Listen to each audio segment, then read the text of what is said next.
કોંગ્રેસના ફાયરબ્રાન્ડ સાંસદ જ્ઞાનીબેન ઠાકોર જીત બાદ યાત્રાધામ અંબાજી માં અંબાના ચરણે શીશ નમાવી લીધા માતાજીના આશીર્વાદ। 51 શક્તિપીઠ સર્કલ ખાતે કોંગ્રેસના કાર્યકર્તા દ્વારા જ્ઞાનીબેન ઠાકોરનું કરવામાં આવ્યું ભવ્ય સ્વાગત। જ્ઞાનીબેન સાંસદ બન્યા બાદ પ્રથમવાર અંબાજીના પ્રવાસે ઠેર ઠેર લોકોએ જ્ઞાનીબેનનું ફુલહાર પહેરાવીને કર્યું અંબાજીમાં સ્વાગત। કોંગ્રેસના ફાયરબ્રાન્ડ સાંસદ જ્ઞાનીબેન ઠાકોર જીત બાદમાં અંબાના ચરણે માતાજીના ચરણોમાં શીશ નમાવી લીધા આશીર્વાદ। જ્ઞાનીબેન ઠાકોર માતાજીની બપોરની આરતીમાં થયા સામેલ। 51 શક્તિપીઠ સર્કલ ખાતે કોંગ્રેસના કાર્યકર્તા દ્વારા જ્ઞાનીબેન ઠાકોરનું કરવામાં આવ્યું ભવ્ય સ્વાગત।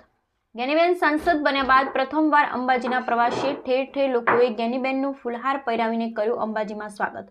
બનાસકાંઠા જિલ્લાના લોકોએ મને જે આશીર્વાદ આપી, જે જીત અપાવી છે, માટે હું માં અંબાના દર્શને આવી છું। જ્ઞાનીબેન ઠાકોર માં અંબાને પ્રાર્થના છે કે અમારા કોંગ્રેસના કાર્યકર્તા હળી મળી રહે અને લોકોની સેવા કરે।